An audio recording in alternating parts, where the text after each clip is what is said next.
16회 보도록 하겠습니다. 그래서 보시면 1번 재고자산의 원가 흐름에 대한 가정 내용 중 틀린 것은 보시면 일반적으로 선입선출법은 후입선출법보다 수익비용 대응이 적절하다. 정답은 1번이세요. 왜냐면 수익비용 대응이라는 게 뭐냐면 지금 팔았으면 비용도 언제 거여야 돼요? 지금 거여야 돼요. 그러니까 최근에 팔았으면은 그 물건도 언제 거여야 돼요? 최근에 거. 그래서 우리 선입선출법의 뜻이 뭐죠? 먼저 들어온 게 먼저 뭐 하죠? 나가죠. 그러면은 파는 거는 지금 파는 건데 원가는 언제 거예요? 옛날 거예요. 언제 거라고요? 옛날 거. 그래서 수익비용 대응에 적절한 거는 무슨 법이에요? 후입선출법이에요. 왜냐면 후입이라는 게 언제 거죠? 최근에 거죠. 그래서 최근에 거를 먼저 뭐 하는 거예요? 파는 거예요. 그러면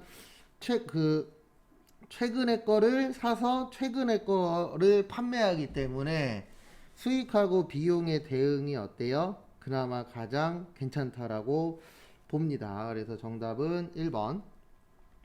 그 다음에 2번에 이동평균법이라고 있죠. 그래서 이동평균법은 단가가 틀린 경우 단가를 뭐야? 재계산하는 거예요. 그래서 거기 보시면 상품을 구매할 때마다 평균 내는 겁니다. 왜냐면 살 때마다 단가가 똑같을 수도 있지만 어떨 수도 있죠? 다를 수도 있죠. 그래서 2번 맞아요.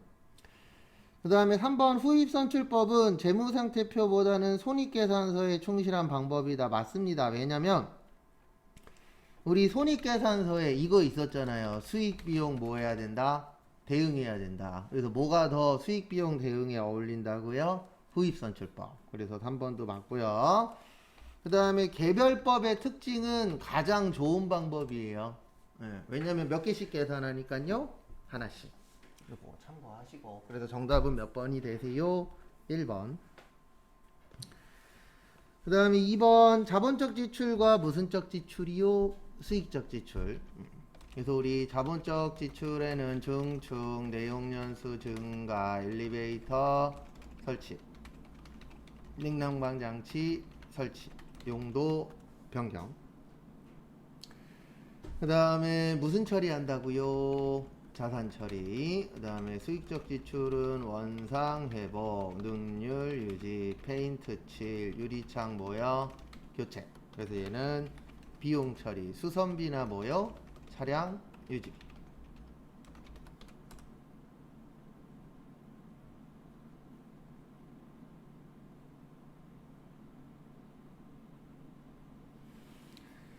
그래서 보시면 엘리베이터 설치 등 자산의 가치를 증대시키는 건 자본적 지출 맞습니다. 그 다음에 2번 증축, 개축도 뭐 맞아요? 자본적 지출. 파손된 유리교체 등 자산의 원상복구를 위한 지출, 수익적 지출 맞고요. 건물의 도색도 뭐예요? 수익적 지출이죠. 그래서 정답은 몇 번이 되세요? 4번이 됩니다. 그 다음에 3번 보시면은요. 사채. 우리 사채 그러면은 일단 두 가지 외웠었었죠. 사채 발행할 때는 액면이자율 기준이라 그랬죠. 그래서 액면이자율이 크면 무슨 발행이요? 할증 발행. 작으면 할인 발행. 그 다음에 사채 뭐 한다 그랬죠? 상각한다 그랬죠. 무슨 법이요? 유효이자율법. 그 다음에 상가액은 할증 발행이나 할인 발행 모두 뭐 한다? 증가한다. 그래서 거기 보시면 사채 발행가액은 사채의 미래연금 흐름을 발행 당시 해당 사채의 시장 이자율로 할인한 가치인 현재 가치로 결정된다. 맞아요. 그 다음에 사채 발행 차금은 무슨 법으로 한다고요? 유효 이자율법. 삼각 나왔잖아요. 그래서 정답은 몇 번 아니면 몇 번이세요? 3번 아니면 4번입니다. 왜냐면 거기 보시면 둘 다 비용이 감소한다 그랬잖아요. 정답은 3번이세요. 왜 그러냐면 사채 할인 발행이라는 건 비싸게 발행한 거예요? 싸게 발행한 거예요? 싸게 발행한 거죠. 예, 그러면은 싸게 발행했으면 회사에서 이익 나는 거예요? 손해 보는 거예요? 손해 보는 거죠. 왜냐면 어떻게 발행했으니까? 싸게 발행했으니까. 그러면 이만큼 이자가 늘어난다라고 봐요.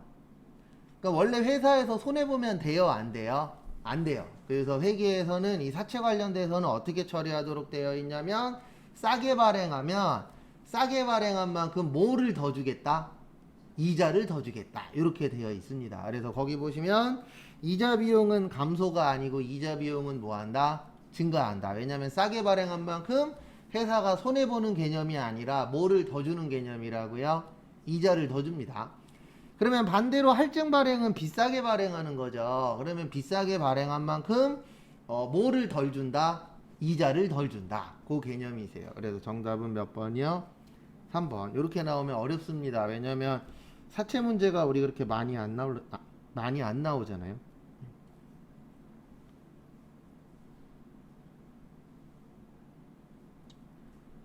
그 다음에 다음 거 보시면 4번.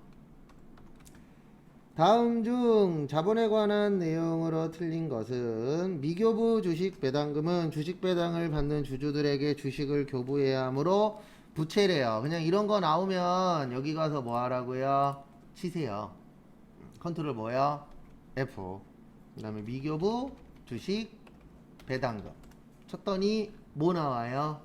자본조정. 그래서 정답은 1번.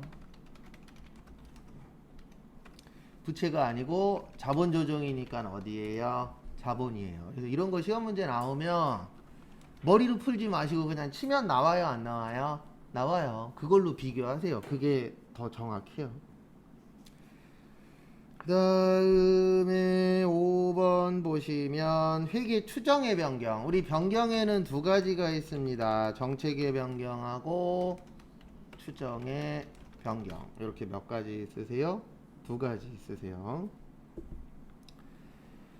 그래서 보시면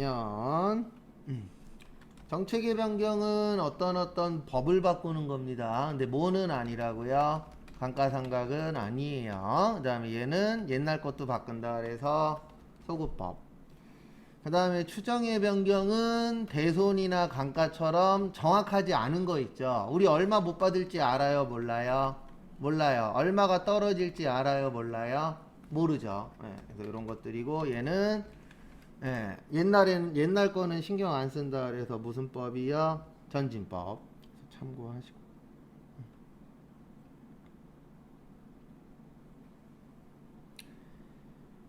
그래서 거기 보시면 1번 회계 추정의 변경 효과는 변경 전에 사용하였던 손익계산서 항목과 동일한 항목으로 뭐 해야 돼요? 처리해야죠. 그래서 1번 맞아요. 그 다음에 감가상각은 추정 맞죠? 회계 추정의 변경은 전진 맞습니다. 정답은 4번이세요. 그래서 요거 은근 잘 나오는데 우리 정책의 변경과 추정의 변경을 구분할 수 없을 때 요때는 어디로 가는 거예요? 추정으로. 왜냐면 추정이 더 쉬우니까. 옛날 거 바꾸는 게 쉬워요? 옛날 거 안 바꾸는 게 쉬워요? 안 바꾸는 게 쉽죠. 그래서 무조건 편한 방법으로 가는 거예요. 그 다음에 자본적 지출과 수익적 지출을 구분할 수 없는 경우에는 무슨 적 지출이요? 수익적 지출. 왜냐면 수익적 지출이 뭐하니까요? 편하니까. 그 다음에 개발비와 연구비를 구별할 수 없을 때는요? 이때는 개발비, 연구비. 왜냐면 개발비는 자산이에요. 자산은 내년으로 넘겨주잖아요. 연구비는 비용이에요. 그러면 비용은 언제 것만 신경 쓰면 된다? 올해 것만. 그래서 무조건 두 가지가 나왔는데 뭘로 해야 될지 모르겠어. 그때는 편한 거.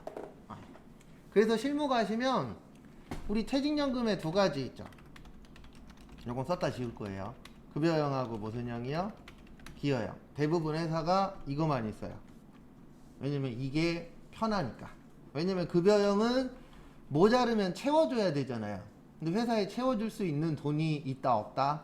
없다. 그래서 대부분 기여형으로 많이 합니다. 그래서 무조건은 아니지만 거의 다 보면 내가 선택할 수 있는 게 여러 가지가 있어. 그럼 그 중에서 뭐 한 걸로 해요? 편한 걸로 하죠. 그건 어쩔 수 없는 겁니다.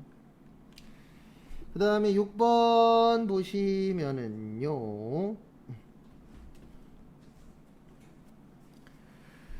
원가 구성 요소의 분류상 해당 항목에 포함되는 내용 중 틀린 거. 우리 기초 원가 또는 기본 원가, 직접 재료비 더하기 직접 노무비. 그 다음에 가공원가 또는 전환원가, 직접 노무비 더하기 제조 간접비. 그래서 거기 보시면은요, 틀린 거 물어봤죠? 정답 3번. 제조원가까지 갈 필요도 없어요. 어차피 그 앞에 걸로 다 해결이 되니까. 그 다음에 7번 보시면은요, 다음의 자료를 이용하여 단기말 제품 재고액을 계산하면 얼마인가? 단기말 제공품은 전기와 비교하여 45,000원이 뭐 했대요? 증가했대요. 여기에서 키포인트는 요거예요. 전기말 제품 재고. 일단 요 문제는 T자 문제입니다. 무슨 문제예요? T자.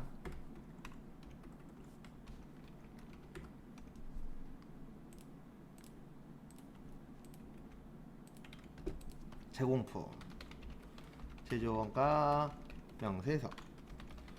기초 제공품 재료비 노무비 경비 제조 간접비. 그 다음에 단기 제품 제조원가 기말 제공품. 그래서 거기 보시면 단기말 제공품은 전기와 비교해서 45,000원 증가했대요. 그러면 여기에다가 아무거나 써도 돼요. 그 대신 둘이서 얼마 차이 나야 돼요? 45,000원. 그 다음에 제품 계정 손익계산서 기초 단기 제품 제조원가 팔리면 매출원가 남으면 기말 제품이었죠. 그래서 거기 보시면은요, 전기말 제품 재고는 얼마였대요? 62만원. 그래서 전기가 올해 기초예요. 전기말이. 그러니까 기말이 그 다음 연도 뭐가 되는 거예요? 기초가 되는 거예요. 그래서 여기에서 기초 얼마요? 62. 그 다음에 재료비 얼마래요? 36. 노무비 48. 간접비 53. 어디가 있냐 계산기가. 그래서 보시면 36만원에서 48만원에서 53만원에서 45,000원 빼면 132만 5천원 나와요. 그 다음에 여기도 얼마야? 132만 5천원. 원가 얼마래요? 135만원이래요. 얼마요? 135만원. 잠시만요. 금액이 계산기 어디 갔어? 그러면은 62만원에 132만 5천원에 135만원 빼면 59만 5천원 나와요. 그래서 정답 몇 번이야? 2번. 이거 진짜 문제입니다.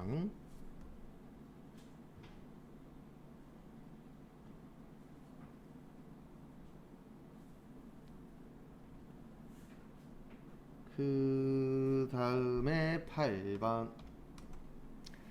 다음 자료를 이용하여 제조부문 A에 배분해야 하는 보조부문 총 변동원가는 얼마인가? 동일 제조는 두 개의 보조부문 S1, S2와 두 개의 제조부문 A, B를 두고 있다. 당년도 6월 중에 각 보조부문에서 생산한 보조용역의 사용원가율은 다음과 같았다. S1 부문과 S2 부문에서 당월에 발생한 변동원가는 각각 40만원과 20만원이었다. 동일 제조는 보조부문 원가의 배분의 단계배분법을 사용하며 S2 부문부터 뭐한다? 배분한다. 그래서 S2 먼저 배분할 거예요. 뭐 먼저요? S2. S2가 얼마래요? 20. 얼마요? 20. 그 다음에 거기 S2 보시면 0.4, 0.2, 0.4죠? 예, 그러면 4, 2, 4 더하면 얼마예요? 10이죠. 몇이요? 10. 그래서 10분의 4. 그러면은 8만원 나와요. 얼마 나와요? 8만원. 요게 S1이 되는 거예요. 그 다음에 두 번째 20만원 곱하기 거기 0.2죠. 0.2면 10분의 몇이요? 2. 그래서 얼마 나오냐면 4만원 나와요. 요게 A. 그 다음에 20만원 곱하기 거기 0.4죠. B가. 그래서 10분의 몇이요? 4. 그럼 얼마 나와요? 8만원. 요게 어디가 되는 거예요? B. 됐습니까? 그 다음에 이제 다음 거 보시면은요. 이제 S2 배부했으니까 이제 뭐 배부해야 돼요? S1. 그래서 S1이 원래 40만 원이었어요. 얼마요? 40. 근데 좀 전에 여기 키포인트입니다. S2에서 여기 보시면 얼마 받았죠? 8만 원 받았죠. 얼마 받았어요? 8만 원. 그러면 얼마예요? 48만원 곱하기 원래는 거기 S1 보시면 0.2, 0.4, 0.4인데 한번 배부해주고 나면은 그 보조 부문은 없는 거예요. 그래서 0.4, 0.4, 44 더하니까 몇이에요? 8. 그래서 8분의 4 해서 얼마예요? 24만원. 요게 A하고 뭐가 되는 거예요? B. 근데 지금 거기에 보시면 다음 자료를 이용하여 제조 부문 A에 배부해야 되는 총 물어봤죠? 그러면 여기 보시면 24만원에 4만원이죠. 24에 4만원 더하면 얼마요? 28만원. 그래서 정답 몇 번이야? 4번. 요건 어렵습니다. 요건 연습을 꼭 따로 하셔야 돼요. 그 다음에 9번. 서림은 제조간접비를 거기에다 밑줄 치세요. 직접노동시간 기준. 거기 보시면 예상액이 예정이에요. 예상액이 얼마죠? 네, 600이죠. 그 다음에 몇 시간이에요? 4만 시간. 그 다음에 실제가 586만원. 몇 시간이요? 39,000시간. 여기에서 키포인트는 일단 3번, 4번은 아니에요. 왜 아니냐면 기준이 다르잖아요. 여긴 얼마예요? 4만원. 여긴 얼마예요? 39,000원. 기준을 뭐 해야 돼요? 통일시켜야 돼요. 근데 어디에다 통일해야 되냐면 항상 누구 기준이라고요? 실제. 그래서 요 작업을 해주셔야 돼요. 600 나누기 4만 곱하기 39,000. 요렇게 해서 몇 시간으로 맞춰주셔야 돼요? 39,000시간. 그래서 600 나누기 4만 곱하기 39,000 하면 585만원 나와요. 얼마 나와요? 585만원. 그러면 둘이서 얼마 차이 나죠? 만원 차이 나죠. 얼마 차이 나요? 만원. 항상 누구 기준이라고요? 실제보다 만원이 커요? 작아요? 작죠? 그래서 작을 숫자 들어가서 무슨 배부? 과소 배부. 우리 정답 몇 번이요? 2번. 그러니까 이거 푸실 때 주의하셔야 되는 점은 항상 기준을 맞춰 주셔야 돼요. 근데 그 기준이 어디에다 맞추는 거라고요? 실제에다가. 그래서 어디 기준이라고요? 항상 실제 기준. 그런 부분 주의하세요.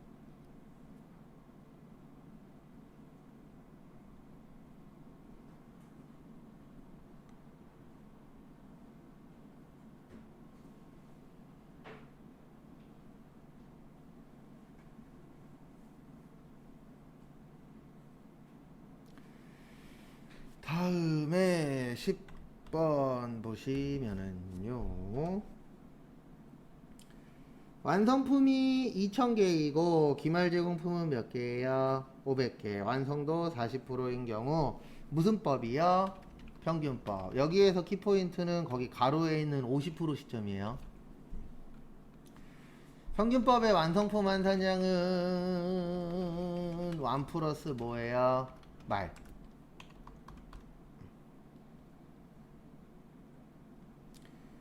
그래서 이제 여기부터 잘 해주셔야 됩니다. 그래서 어떻게 하셔야 되냐면은요, 요 타이밍에서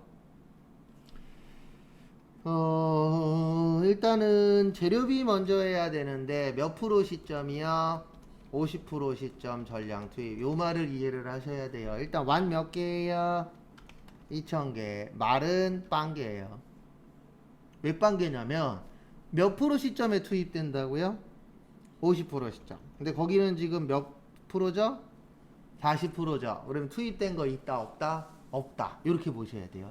그러니까 이렇게 시험 문제가 나오면 0으로 갈 거냐 100%로 갈 거냐 요게 좀 결정이 됩니다. 그 부분 주의하시고,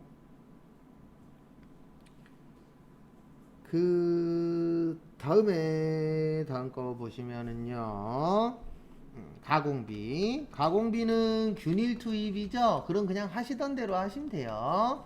2,000개 더하기 500개의 몇 프로야? 40%. 그러면은 2,200개. 그래서 정답 몇 번이요? 1번.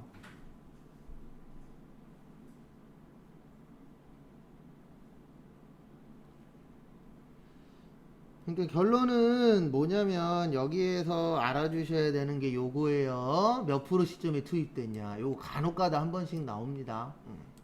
요거 주의하시고.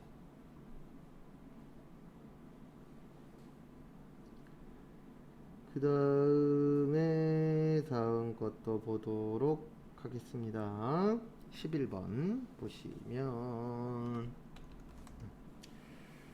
다음 중 부가가치 세법상 과세 대상인 재화의 공급으로 보는 것은, 그래서 보시면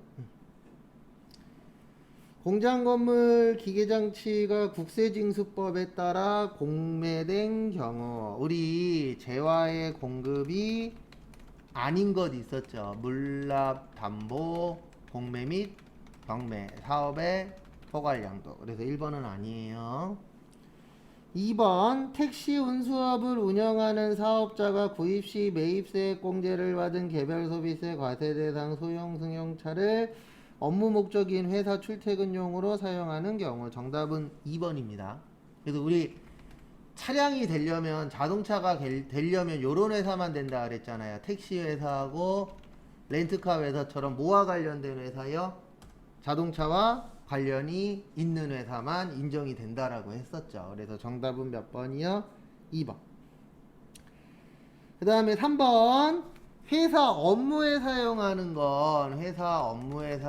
건 과세 대상이 아닙니다.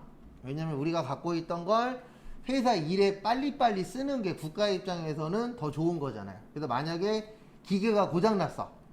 근데 우리 회사 재료 중에 그 기계를 고칠 수 있는 게 있어.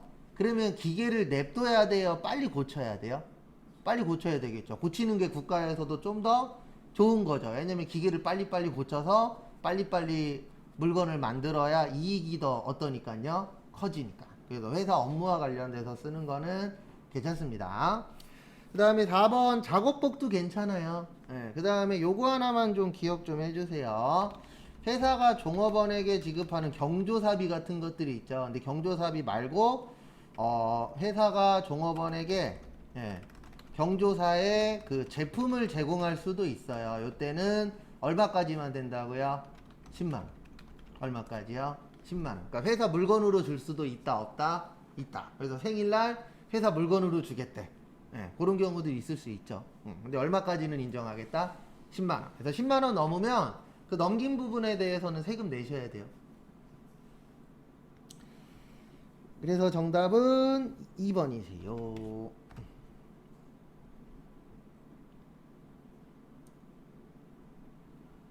그 다음에 12번.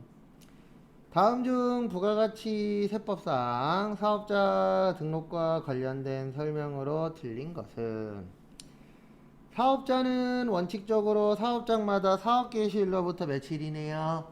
20일이네. 그래서 우리 사업자 등록증은 사업개시일로부터 며칠이네요? 20일. 그 다음에 단 사업개시일 전이라도 신청은 뭐하다? 가능하다. 그래서 몇 번이요? 2번.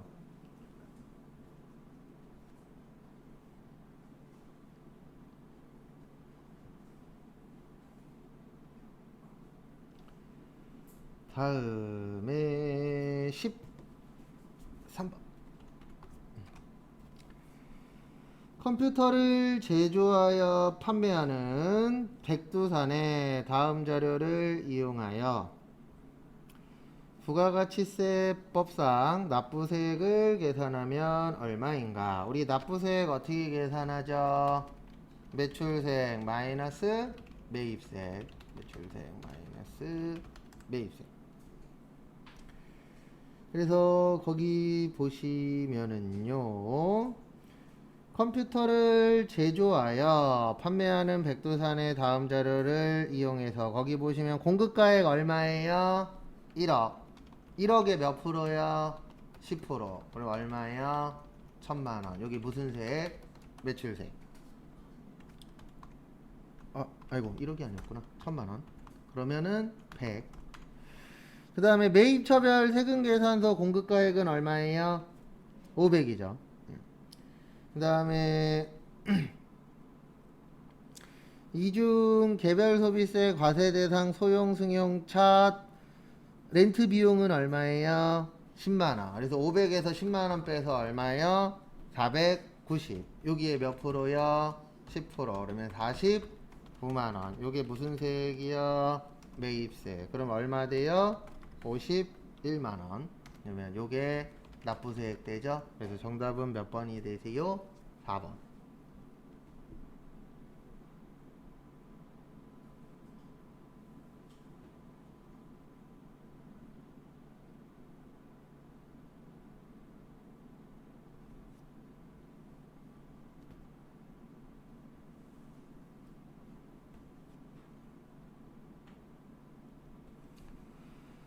그 다음에 또 다음 거 보도록 하겠습니다.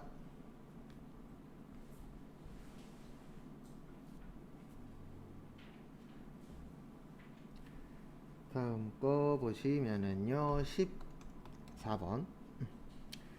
다음 중 과세되는 근로소득으로 보지 않는 것이죠. 그래서 과세라는 게 뭐 내시는 거예요? 세금 내는 거죠. 뭐 내는 거예요? 세금 내는 거. 그래서 거기 보시면 여비의 명목으로 받은 연액 또는 월액의 급여. 우리 월급은 뭐 내셔야 돼요? 세금 내야 되죠. 그래서 1번은 맞습니다.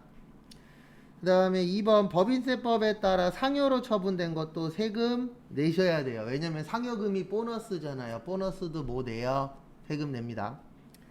3번 사업자가 그 종업원에게 지급한 경조금 중 경조금이 이제 뭐 생일이라든가 결혼식이라든가 이럴 때 주는 경우 있어요? 없어요? 있죠. 그거는 세금 내요? 안 내요? 안 내요. 그래서 정답 몇 번이요? 3번. 4번 임원 사용인이 주택의 구입, 임차에 소요되는 자금을 저리 또는 무상으로 대여받음으로써 얻는 이익도 세금 내셔야 됩니다. 그러니까 요건 뭐냐면 좋은 회사 다니시면 회사에서 절이나 아니면 무상으로 집 사거나 할 때 돈 빌려주는 회사들이 있어요? 없어요? 있죠. 근데 이거를 이제 국가 입장에서는 많은 회사가 해주는 거 아니잖아요. 그러니까 요거는 어떻게 보면 특혜로 보는 겁니다. 그 회사만의. 그래서 거기에 대해서도 뭐 내시라? 세금 내시라. 그래서 정답은 3번입니다. 15번의 정답 2번이에요. 그놈의 모든 때문에. 뭐 때문에요? 뭐든 우리 원천징수세율 외우라 그랬잖아요. 이자 몇 프로? 14. 비영업대금의 이익은요? 25. 사업소득의 인정용역은 3.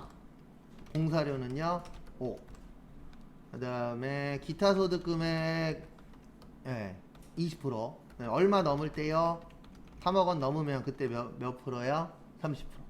그래서 모든 때문에 틀린 거예요. 뭐 때문에요? 모든. 참고하시고.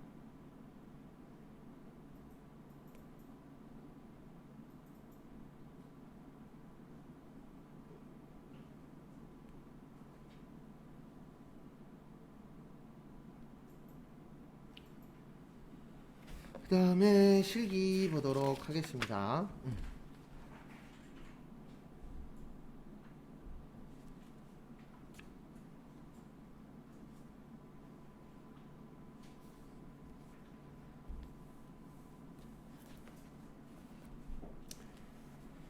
1번 보시면 1월 17일 공장에서 사용할 무슨 용품이요? 청소용품 얼마요? 22,000원을 경기 철물에서 뭐 주고 사셨죠? 돈 주고 샀죠. 그래서 이렇게 처리를 해주시면 됩니다. 공장이니까 몇 번대요? 500번대. 소모품 B. 사무용품 B도 맞게 해줬어요. 22,000원. 뭘로 드렸어요? 현금. 그리고 요것도 맞게 해줬습니다. 500번대 뭐야? 사무용품 B도. 그 다음에 2번 3월 며칠이요? 27일. 원천징수 나왔죠. 원천징수 나오면 줄 때는 예수금, 받을 때는 선납세금. 그래서 이자 수익이나 법인세, 중간예나. 그래서 지금은 선납세금이죠. 그래서 선납세금 15만 얼마요? 4,000원. 정기예금 얼마요? 5,000원. 그 다음에 통장으로 얼마 들어오셨어요? 5,084만 6,000원. 이자 얼마 받으셨어요? 100만원.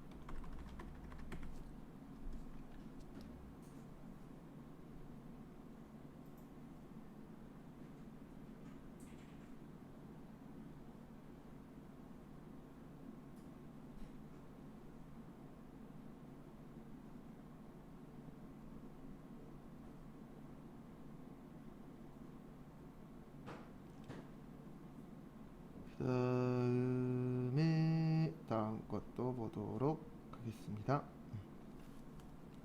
자, 보시면 6월 며칠이요?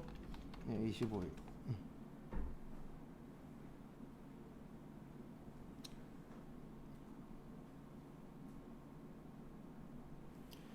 2021년 1기 예정신고 기간에 부가가치세 미납세 150만원과 가산세 10만원을 법인카드로 뭐했죠? 납부했죠. 그 다음에 국세카드 납부 수수료는 결제대금의 몇 프로요? 1%. 여기에서 키포인트는 카드 수수료예요. 실질적으로. 일단 미납세액은 뭘로 처리되어 있대요? 미지급 세금 얼마요? 150. 그 다음에 가산세는 뭘로 처리하래요? 세금과 공과 거기 다 줬어요. 네, 그러니까 여기는 금액 계산만 잘 하시면 됩니다. 얼마요? 10만원. 그 다음에 총 160이죠. 160만원에 몇 프로라고요? 카드 수수료는 1%예요. 몇 프로요? 1%. 그래서 160만원에 1% 하면은 16,000원 나와요. 얼마 나와요? 16,000원. 수수료 뭐요? 비용.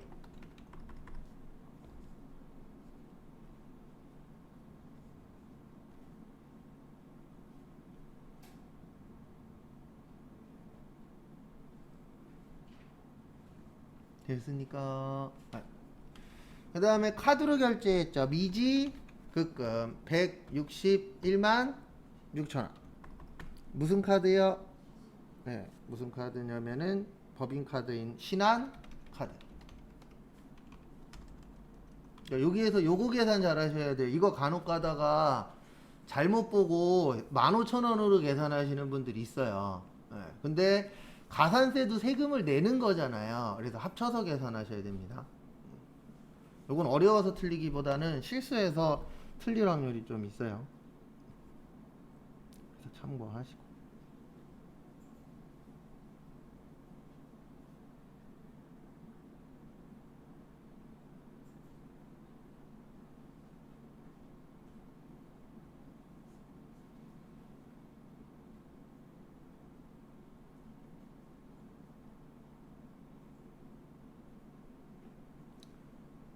그다음에 또 다음 거 보도록 하겠습니다. 7월 3일 거래처죠. 원재료니까 500번대 접 대비 얼마야? 50. 보통 예금 50. 왜 5인지 이해하셔야 돼요. 원재료는 공장이에요, 사무실이에요? 공장이죠. 이런 것들 주의하시고. 이거 별거 아니라고 생각하시는데 아시겠지만 5가 8로 바뀌면 맞아요, 틀려요? 틀리죠. 다음에 11월 30일 필연의 제품을 판매하고 받은 약소금 300만원이 필연의 부도로 인하여 대손이 뭐 되었죠? 확정되었죠. 그러면 대변에 받을 어음 얼마예요? 300 필연. 근데 충당금은 얼마밖에 없죠? 200밖에 없죠. 그러면 얼마 부족하죠? 100. 뭐가 돼요? 대손 삼각비 얼마예요? 100.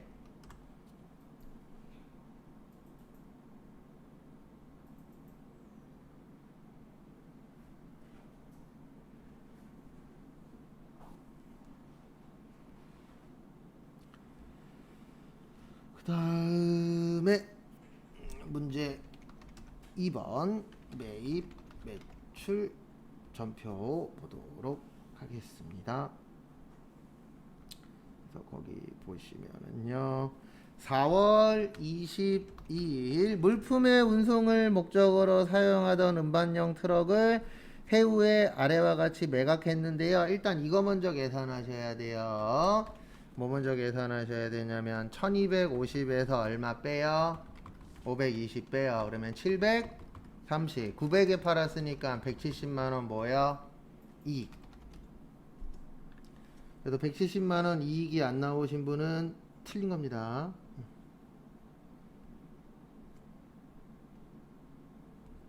참고하시고.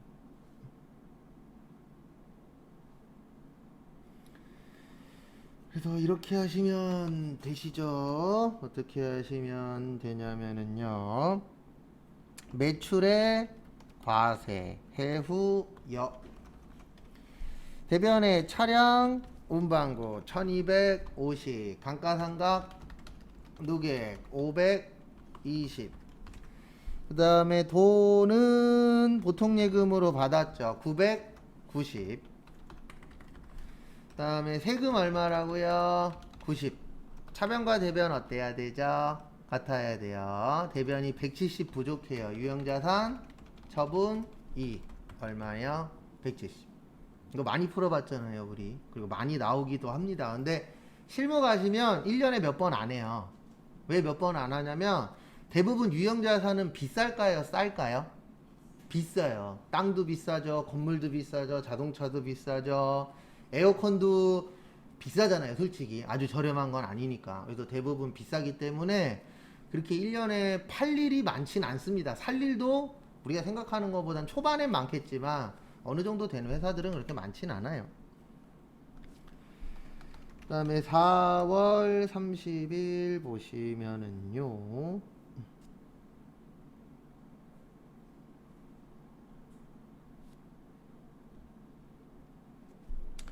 중앙상사에 2월 3일 외상 판매했던 제품 중 3대가 불량품이 되었죠. 여기에서 주의하셔야 되는 점은 하나예요. 거기 총 250이에요? 대당이에요? 대당이에요. 그래서 이렇게 됩니다. 어떻게 되냐면은요 4월 30일 매출의 과세 중앙 여 대변의 제품 매출 마이너스 750이에요. 얼마요? 마이너스. 그 다음에 세금 얼마예요? 마이너스 75. 그 다음에 차변의 외상 매출금 마이너스 825만원. 됐습니까? 네. 근데 제가 좀 딴 얘기 좀 할게요. 요건 이제 실무 가시면 이렇게 분개하시는 분들도 있어요. 이거는 누구한테 배웠냐 어떻게 배웠냐에 따라서 틀린데 답은 똑같아요. 어떻게 분개하시는 분들이 있냐면 차변의 제품 매출 750 이거 실제 존재하는 분개예요. 대변의 외상 매출금 825만원 그 다음에 부가세 예수금 마이너스 75 이렇게 분개하시는 분들도 있어요. 이것도 틀린 분개는 아니에요. 그러니까 위에 거는 마이너스를 써서 분개하는 거고 요게 원래 이론상 맞추는 거는 이게 맞아요. 그래서 두 개가 똑같은 겁니다. 여기는 마이너스로 한 거고 여기는 차대변만 맞춰준 거예요. 그래서 혹시 회사 가셨는데 직장 상사가 요렇게 해. 그러면 여러분들도 여기에 맞춰주셔야 돼요. 결과는 똑같습니다. 결과값은 똑같은데 이제 위에 거는 마이너스를 다 쓰는 거고 밑에 거는 뭐만 마이너스 쓰는 거예요? 부가세만. 근데 결과값은 똑같아요. 저도 학교 다닐 때 이렇게 배웠어요. 근데 회사 갔더니 요렇게 해요. 왜냐면 이게 더 쉽거든요. 밑에 거는 또 만져줘야 되잖아요. 프로그램에서. 그래서 약간 이론적이냐 실무적이냐에 따라서 요런 갭은 있어요. 근데 결과값은 어때요? 똑같아요. 그러니까 회사 가셔서 분계가 이상하면 딴 거 하지 마시고 증가감소 한 번씩 써보세요. 그러면은 거의 똑같아요. 그러니까 대부분 회사 가면 이제 어떤 경우가 있냐면 내가 생각했을 땐 계정 과목이 A인데 직장 상사는 B로 쓰래. 그러면 그것만 맞추시면 돼요. 내가 생각한 게 비용이고 직장 상사가 얘기하는 것도 비용이야. 그러면 둘 다 결과값은 어떤 거죠? 똑같죠. 네. 그러면은 그냥 직장 상사가 하라는 대로 맞추세요. 그 회사 다닐까지는. 네. 아니면 내가 위에 올라갈 때까지는. 그래서 이거랑 똑같은 거예요. 아까 답 중에 소모품비도 맞고 뭐도 맞다고요? 사무용품비. 이런 식으로 좀 섞어 쓰는 회사들도 있어요. 그러니까 내가 생각했을 땐 소모품인데 직장 상사는 뭐로 쓰래요? 사무용품비. 그러면 뭘로 써야 돼요? 사무용품비로. 네. 그러니까 그런 유두리는 좀 할 줄 아셔야 되고, 그 다음에 어차피 둘 다 비용이잖아요. 그러면 결과값에는 영향이 있어요, 없어요? 없어요. 근데 처음에 저런 것 때문에 좀 혼란이 날 겁니다. 왜냐면 나는 A로 배웠는데 왜 B로 하라 그러지? 그런 경우들도 있고. 저 예전에 회사 다닐 때는 미수금 미지급금 안 쓰는 회사도 있었어요. 미수금 미지급금을 아예 안 써요. 1년 내내 안 쓰다가 결산 때 한 20%인가 30%를 미수금 미지급금으로 돌려요. 그렇게 쓰는 회사도 있고 별의별 회사들 다 있어요. 우리가 생각하는 거랑 워낙에 방법은 여러 가지니까. 뭐만 맞으면 돼요? 결과만 맞으면 돼요. 그래서 회사 가시면 좀 여러 가지 다양한 방법도 있다라는 거 알고 계시면 될 것 같고요. 그 다음에 6월 30일 구매 확인서 나왔죠. 매입의 영세상사역 차변에 재료 샀죠. 원 재료 얼마예요? 1,500. 그 다음에 현금으로 얼마 줬어요? 500. 3개월 외상으로 했죠. 외상 매입금 얼마요? 1,000. 이런 건 많이 나오면 좋죠. 할만하니까.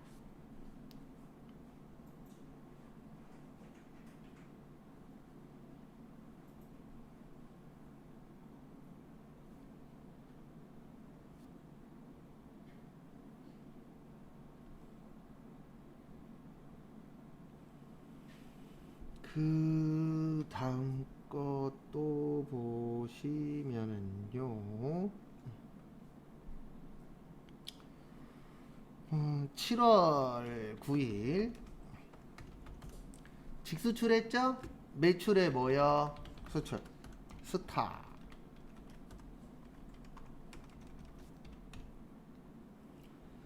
다음에 보시면은요.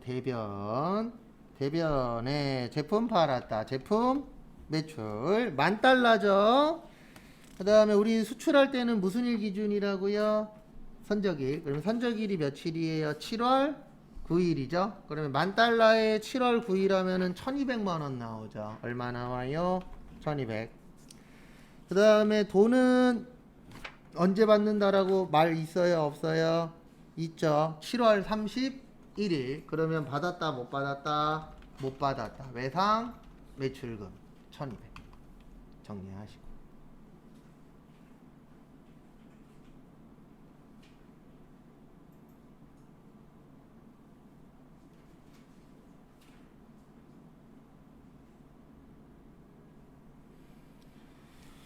그 다음에 5번 보시면은요. 8월 25일 영업부 사무실의 임대인에게서 받은 전자계산서래요. 그러면 매입에 뭐예요? 면세. 그 다음에 성일 빌딩.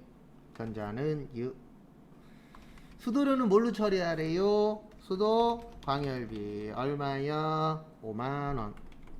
이달 말이니까 미지 급금 얼마요? 5만원.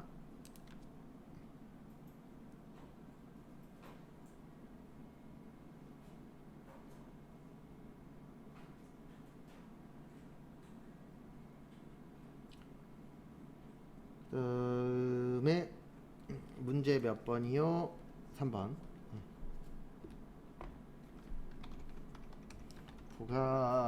부가가치세.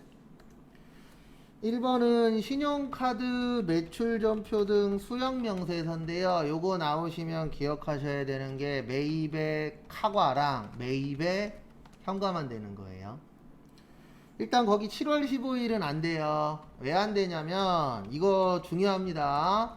여객 운송업 있죠. 여객 운송업에서는 전세버스만 세금계산서 발행 가능해요. 그러니까 이게 무슨 뜻이냐면 전세버스 빼놓고는 카과현가가 될 수가 없어요. 여객 운송업에서. 그래서 뭐 배를 타든 비행기를 타든 택시를 타든 다 안 돼요. 무슨 버스만 돼요? 전세버스만. 요거 잘 나옵니다.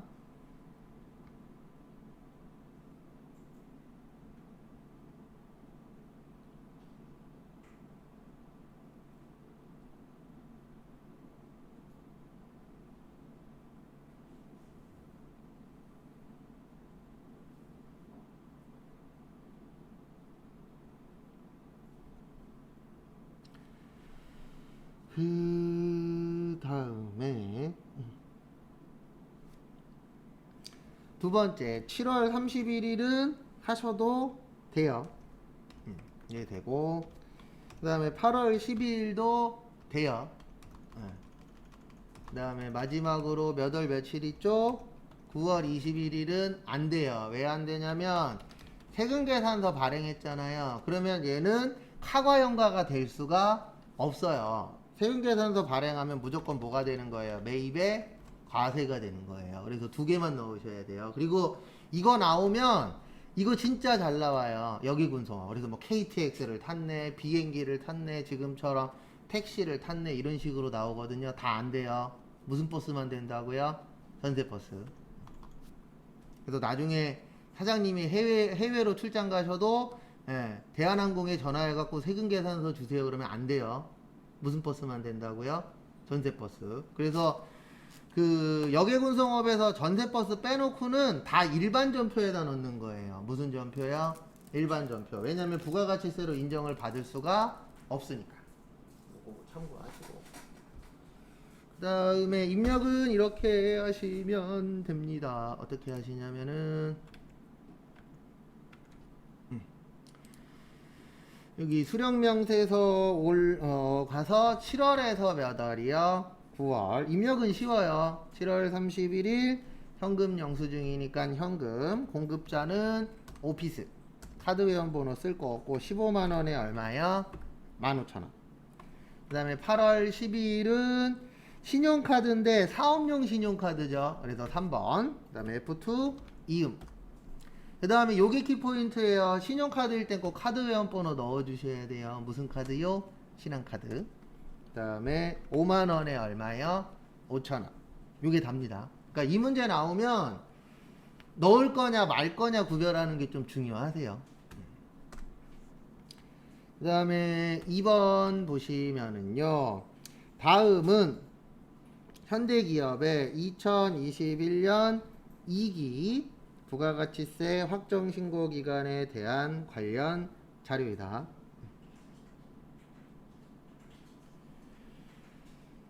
이를 반영하여 2021년 2기 확정신고기간분 대손세 공제신고서를 작성하고 부가가치세 신고서를 작성하시오. 그래서 항상 이렇게 좀 정리를 하셔야 돼요.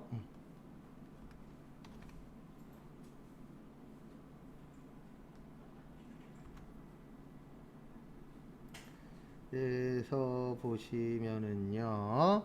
세금계산서 과세 매출액 있죠. 매출액 과세. 신용카드는 매출액 카과. 현금 과세는 매출액 건별. 직수출은 매출액 수출.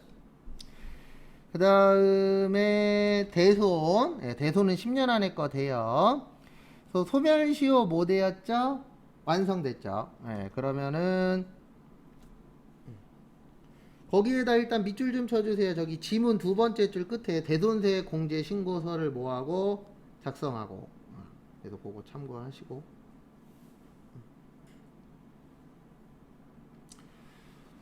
그래서 대손 됩니다. 근데 요거는 어디에다 넣어야 된다고요? 대손세 공제 신고서. 그래서 일단은 여기 먼저 가는 거예요. 되도록이면 그 순서대로 가시는 게 딱딱 연결이 됩니다. 그래서 신고서 오셔서 2기 확정이니까 10월에서 12월.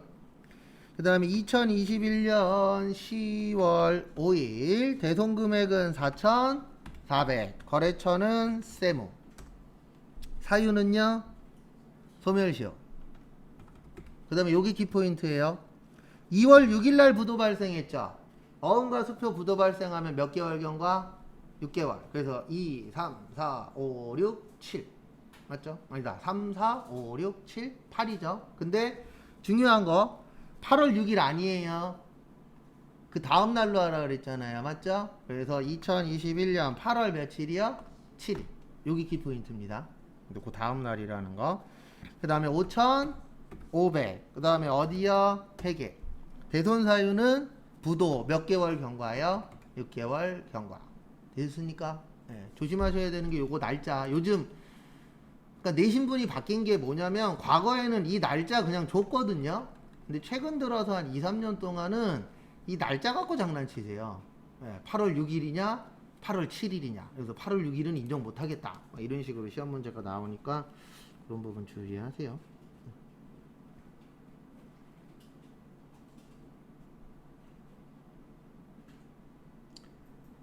그 다음에 요거 빠져나오시고 그 다음에 이제 여기로 가야죠.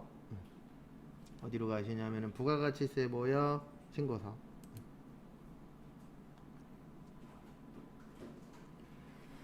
그래서 몇 월에서 몇 월이요? 10월에서 12월. 요렇게 들어가면 요게 떠요. 그래서 먼저 거기에 있는 순서대로 하시는 게 가장 좋아요. 그래서 1번에 아까 9억 7천에 얼마였죠? 9,700. 그 다음에 신용카드는 3번이죠. 3천에 300. 항상 조심하셔야 되는 게 금액 옆에 내용 나와요? 안 나와요? 나오죠. 그래서 포함이냐 별도냐 요런 거 주의하시기 바랍니다. 그 다음에 다음 거 보시면은요. 다음 거 보시면 직수출 그 다음에 저거 있었죠. 건별. 건별은 몇 번이에요? 4번이에요. 1000 얼마요? 50. 그래야 1155 나오죠. 그리고 헷갈리시면 꼭 이거 아셔야 돼요. 1100 거기 55만 원이잖아요. 나누기 몇이요? 100씩 곱하기 100 하면 1000 얼마 나와요? 50 나와요. 이거 꼭 할 줄 아셔야 돼요. 그 다음에 직수출은 6번이죠? 6번에 얼마요? 7000. 됐습니까? 그리고 참고로 부분 점수를 이런 식으로 줘요.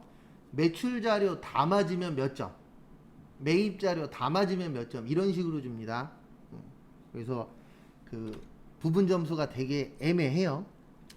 그 다음에 매입 자료 하러 가겠습니다. 무슨 자료요? 매입 자료.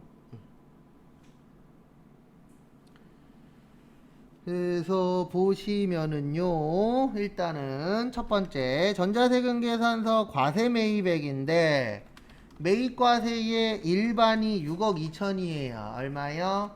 6억 2천. 그 다음에 매입과세의 고정이 얼마예요? 9천. 무슨 뜻인지 이해하셔야 됩니다. 우리 일반하고 뭘로 나눠야 된다 그랬어요?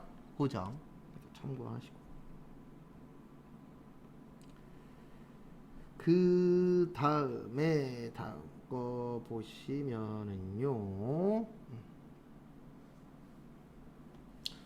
보시면 제2기 예정신고 미완급 얼마 있어요? 300. 그 다음에 거기 내용에 보시면은 전자신고했다라는 말 있어요? 없어요? 없죠. 그러니까 만약에 전자신고했다 그러면 전자신고 세액공제 얼마요? 10,000원. 근데 지금은 할 필요 있다 없다? 없다. 그래서 이렇게 넣어주시면 됩니다. 여기 10번 가셔서 6억 2천에 6,200.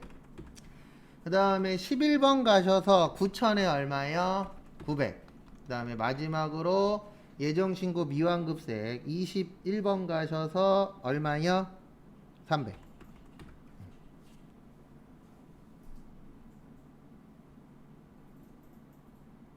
되셨습니까?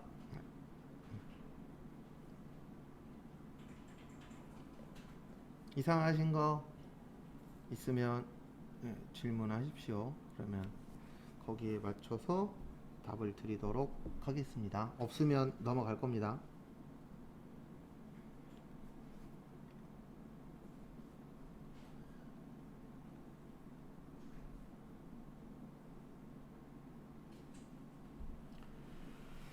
다음에 문제 몇 번이요? 4번. 요 정도면은 괜찮게 나온 겁니다. 왜냐면 가산세도 없잖아요. 문제 자체. 그 다음에 결산 보시면은요. 당사는 하나은행으로부터 1년 갱신 조건의 마이너스 통장을 대출받았죠. 그 다음에 12월 31일 현재 통장 잔고는 마이너스 1696만 5천원인데 이 문제에 문제가 하나 있습니다. 보통예금인지 당좌예금인지 안 나와 있죠. 이렇게 나오면 여기 가세요. 거래처 원장 가셔서 찍는 거예요. 네. 일단은 만만한 게 당좌예금, 그 다음에 무슨 은행이라고요? 하나은행. 그랬더니 읍대요. 네. 그러면 당좌예금 다음에 무슨 예금이요? 보통예금. 보통예금 있죠. 이렇게 해서 찾으셔야 돼요. 이렇게 나오면 많지는 않은데 간혹 가다가 금액이 없을 때가 있어요. 전산액이 1급도 이런 문제 나올 때 있습니다. 그러면은 거래처 원장 가셔서 집요하게 하나하나씩 확인을 하셔야 돼요. 그래서 지금은 무슨 예금이요? 보통예금. 그래서 이렇게 됩니다. 답은 보통예금 얼마요? 얼마? 1696만 5천원. 그 다음에 마이너스 통장이라는 거는 돈 빌리는 거예요. 근데 몇 년짜리라고요? 이거 1년. 그래서 단기 차입금 1696만 5천원. 무슨 은행? 하나은행.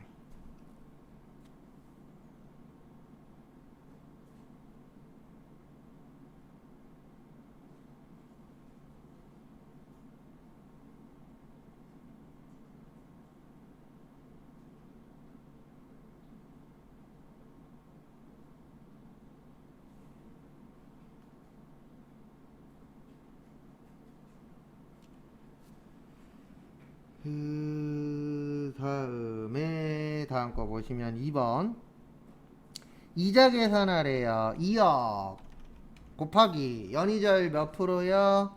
2%. 그 다음에 곱하기 거기 보시면은 1년이 12달이고 7월달부터 했으니까 몇이에요? 6이죠. 그러면 얼마 나와요? 200 나오나요? 그리고 거기 내용 보시면 돈을 지금 받는데요. 2022년에 받는데요.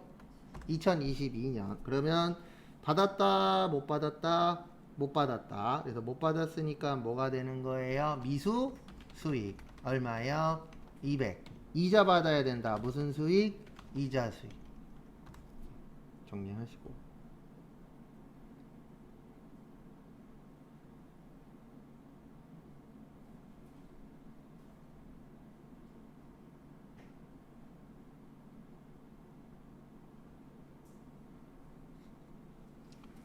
그 다음에 3번 아래에 제시된 자료를 토대로 당초에 할인 발행된 사채의 이자 비용 요거 어렵습니다. 아까 이론 문제에서 제가 이 얘기 했었죠. 할인 발행하면 이자가 어떻게 된다고요? 늘어난다. 그 다음에 할증 발행하면 이자가 어떻게 된다? 줄어든다. 요거가 기억이 나셔야 맞추실 수 있으세요. 그래서 거기 보시면 사채 액면 이자는 얼마래요? 30만 원. 무슨 예금에서 나갔죠? 보통 예금. 요거까지는 이해가 되실 겁니다. 그다음에 여기부터 키포인트예요. 거기 보시면 사채 할인 발행 차금이라고 있죠? 모르겠으면 이렇게 하는 것도 방법이에요. 우리가 일단 기억하는 건 증가시킨다, 감소시킨다? 감소시킨다. 그래서 감소를 지금부터 시킬 건데요. 여기 합장 가셔서 12월 며칠이요? 31일. 그 다음에 사채 할인 발행 차금을 찾아요. 그러면 얘 어느 변에 있어요? 차변에 있어요.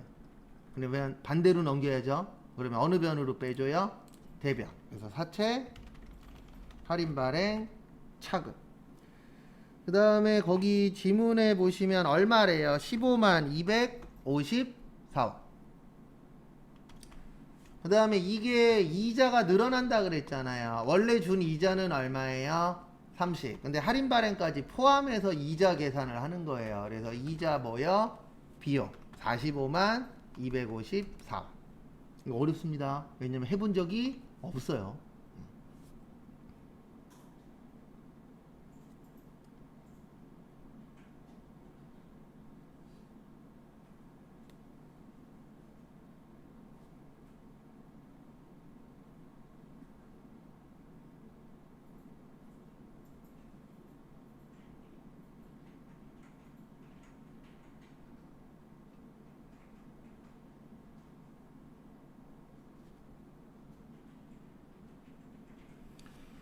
다음에 4번 무슨 법이에요? 정액법. 그리고 저기에다 밑줄 치세요. 취득일 2020년. 만약에 2021년이면 12분의 6 하셔야 됩니다. 근데 2020년이니까 12분의 6 할 필요는 없어요. 그래서 취득원가 마이너스 잔존가치 나누기 뭐요? 내용연수.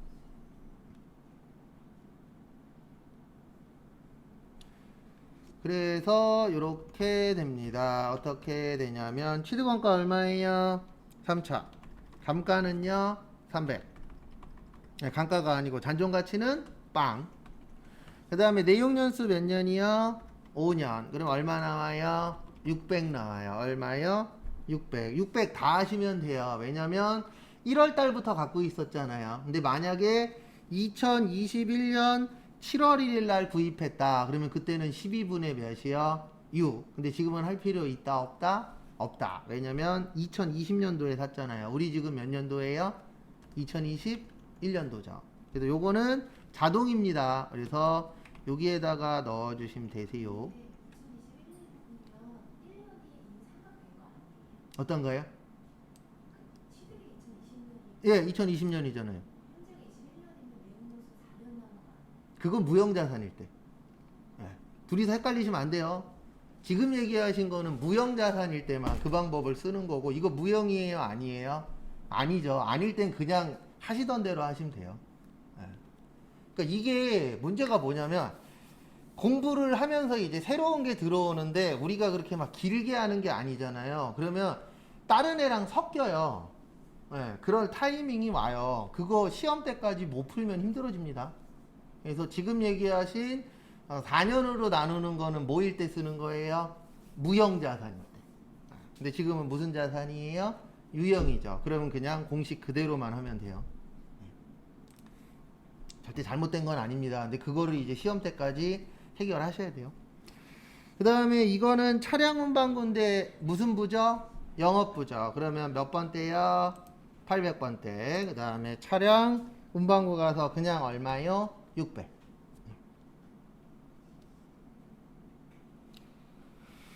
그 다음에 기말재고. 네, 거기에다 밑줄 좀 쳐주세요. 비정상.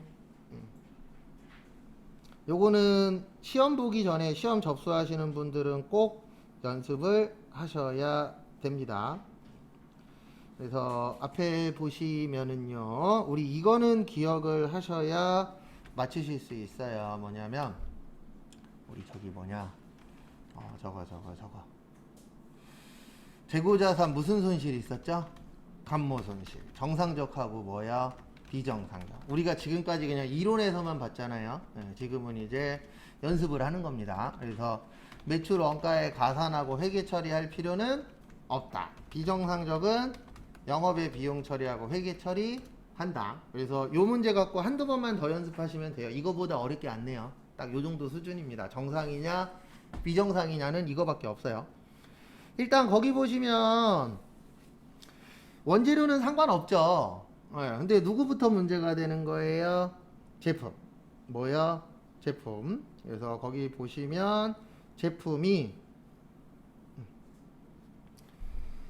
40만 원만큼 차이 나죠. 근데 정상이에요, 비정상이에요? 비정상. 그러면 12월 31일 날 이 작업을 하셔야 돼요. 차변의 재고자산, 감모손실. 얼마요? 40.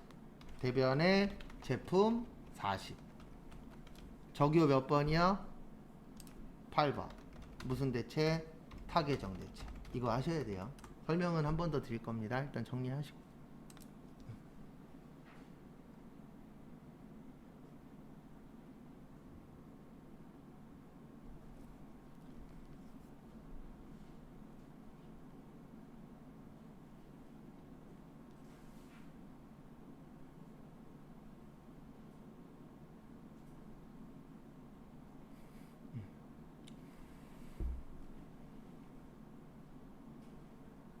그래서 이렇게 처리를 일단 해주셔야 되세요.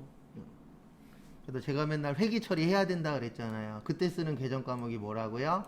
재고자산, 감모손실. 그 다음에 왜 적요 8번이냐면 이 감모라는 건 판 거예요? 없어진 거예요? 없어진 거예요. 그러면 무조건 재고자산은 안 팔았으면 적요 몇 번이요? 8번. 그래서 요거를 일반 전표 몇 월 며칠이요? 네, 12월 31일에다가 이걸 넣어야 되는 거예요. 그러니까 만약에 이 문제 나오면 자동도 해야 되고 뭐도 해야 돼요? 수동도 해야 돼요. 그래서 12월 31일 날 차변의 재고자산 감모손실 40 대변의 뭐요? 제품 적요 몇 번이요? 8번. 요거를 입력하고 그 다음에 두 번째 키포인트는 이거예요. 우리 자동에다 넣죠. 자동에다 얼마를 넣어야 되냐면요. 거기 첫 번째 원재료 있죠? 원재료는 550 넣으면 돼요. 얼마요? 550. 그 다음에 상품 있죠? 상품에다가는 얼마 넣으면 되냐면 1600 넣으면 돼요. 그러니까 실제 금액을 넣는 거예요. 거기 실사하고 장부가 있잖아요. 제가 맨날 얘기하는 거 실제가 중요하다, 장부가 중요하다. 실제. 그래서 실제 금액만 넣으시면 돼요. 그러니까 정상은 실제 금액만 넣고 거기 보시면은 50만원 차이 나는 거 있어요? 없어요? 있죠? 이건 그냥 신경 안 쓰시면 자동 계산돼요. 그래서 우리 외울 때 이렇게 외웠잖아요. 정상적일 때는 회계 처리한다, 안 한다? 안 한다. 그냥 저기 프로그램에다가 실제 금액만 넣어주시면은 자동으로 매출 원가가 늘어납니다. 그 다음에 마지막으로 기말 제품에다가 그러면 얼마 써요? 1400. 이렇게만 넣어주시면 돼요. 그 다음에 마지막에 무슨 추가? 전표 추가. 요거는 시험 보기 하루 이틀 전에 한두 번 정도는 보셔야 돼요. 이건 지금 보지 마시고. 왜냐면 잘 안 나와요. 그래서 지금 봐도 헷갈리거든요. 시험 볼 때쯤 되면. 그래서 시험 볼 때쯤에 한두 번 정도 더 풀어보시는 게 도움이 되실 겁니다. 그리고 나오면 딱 요 정도 수준이에요. 이거보다 막 더 어렵게 내고 그러진 않습니다.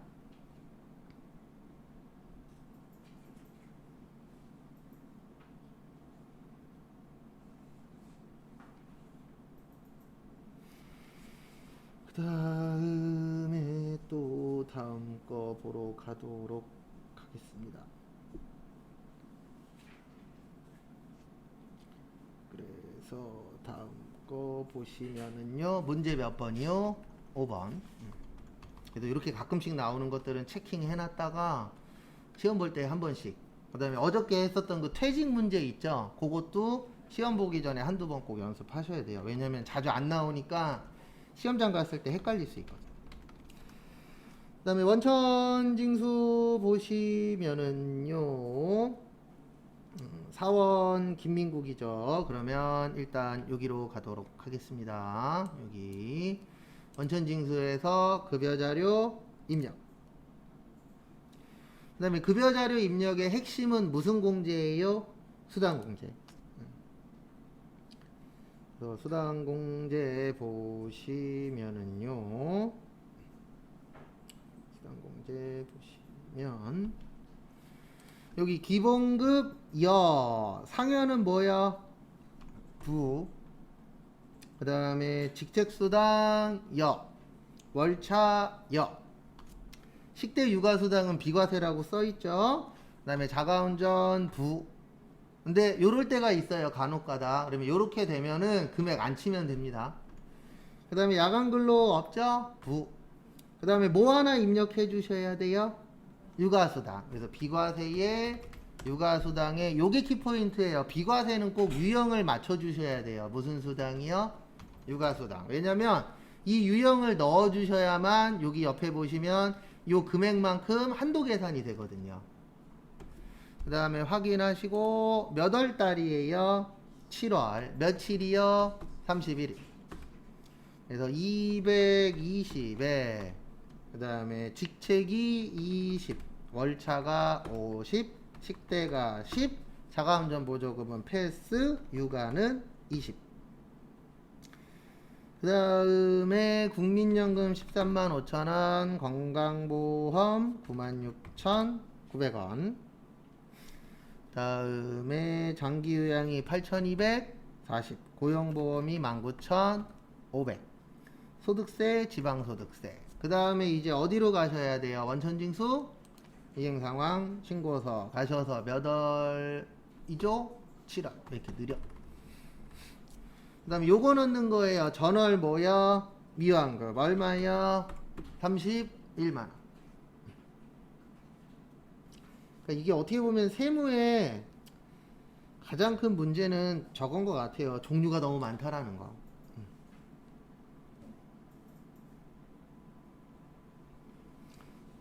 참고하시고, 그 다음에 또 다음 거 보도록 하겠습니다. 2번 보시면은요, 다음은 사원 박기술의 연말정산을 위한 국세청 제공 자료와 기타 증빙 자료이다. 부양가족은 제시된 자료 이외에는 소득이 없고 박기술과 생계를 같이 하고 있다. 사원 등록 부양가족 명세 탭에서 부양가족을 입력하고 연말정산 추가 자료 입력, 연말정산 입력 탭을 뭐하시오? 작성하시오. 그래서 일단 여기 먼저 가야 돼요. 사원 등록에 무슨 뭐요? 부양가족 명세 가서 본인은 되어 있고요. 그 다음에 배우자 김배우님 7708220850 이분은 부죠? 급여 얼마 넘었어요? 500 넘었죠. 그 다음에 직계존속 박직계님 뭔 급여요? 500. 아니요, 월 아니에요. 그 500이 연이에요. 네. 거기 우리 외운 거 다 연금액이에요. 네. 그거 월 아니에요. 연. 그래서 헷갈리면은 물어보셔야 돼요. 그리고 수업 끝나고 집에서 하다가도 헷갈리는 거 있으면 연락 주세요. 그럼 이제 거기에 대해서 답은 보내드릴 테니까. 왜냐면 세무는 회계하고 틀려요. 회계는 솔직히 양으로 승부해야 되는데 세무는 질도 좀 중요해요. 왜냐면 너무 다양하게 나오다 보니까 내용이 하나 헷갈려 버리면 좀 헷갈릴 수 있거든요. 그래서 그런 거 있으면 언제든지 연락 주십시오. 그 다음에 보시면은요, 그래서 총급여는 500으로 보는 겁니다. 근데 본인은 상관없어요. 본인은 얼마를 버시든. 왜냐면 어차피 내 거 신고하는 거기 때문에 지장 없습니다. 그 다음에 박직계님은 421203102564인데 이분 60세 넘고 장애인이죠. 그러면 방법은 두 가지가 있어요. 여기 60세 이상으로 하고 경로우대 뭐야? 장애인 이렇게 하셔도 되고요. 아니면 여기를 장애인으로 넣고 여기 혹시 경로우대 안 되어 있으면 뭐만 넣어주시면 돼요? 경로우대. 왜냐면 여기는 부만 아니면 두 가지가 겹칠 때 있어요. 근데 제 개인적인 생각은 나이가 맞으면 나이로 하시고요. 예. 나이가 이럴 때 있잖아요. 21살에서 59세인데 장애인일 때 그때만 장애인 쓰시고 20세 이하나 60세 이상이면 요거 하고 뭐만 체크해 주시면 돼요. 장애인만. 그 다음에 비속 1번. 얘네들은 나중에 크면 이름을 바꿀 것 같아요. 요즘 이름 많이 바꾸잖아요. 그래서 20세 이하의 자녀죠. 그 다음에 2번.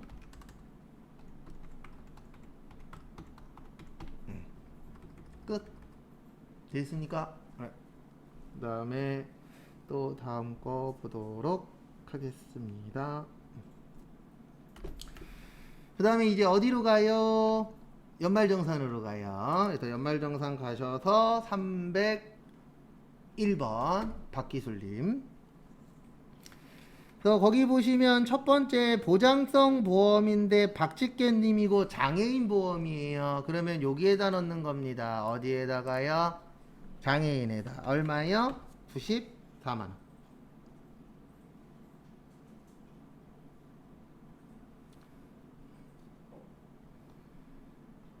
그 다음에 두 번째 교육비인데요. 거기 보시면 박일번이에요. 박일번은 고등학생이죠. 우리 교복 구입비 얼마까지 된다고요? 50만원. 그래서 146만원만 넣으셔야 돼요. 얼마만이요? 146만원. 그래서 왜 146만원인지 이해하셔야 됩니다. 현장체험학습비는 얼마라고요? 30만원. 그런 한도 같은 거 잘 기억 좀 해주세요.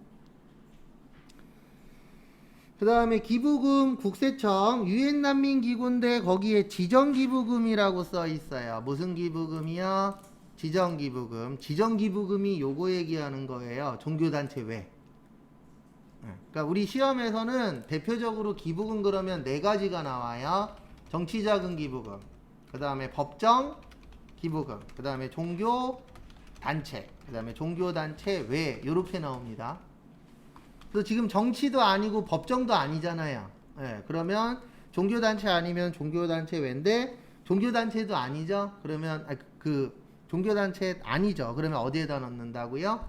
종교단체 외에다 넣는 거예요. 그래서 종교단체 외에다가 얼마요?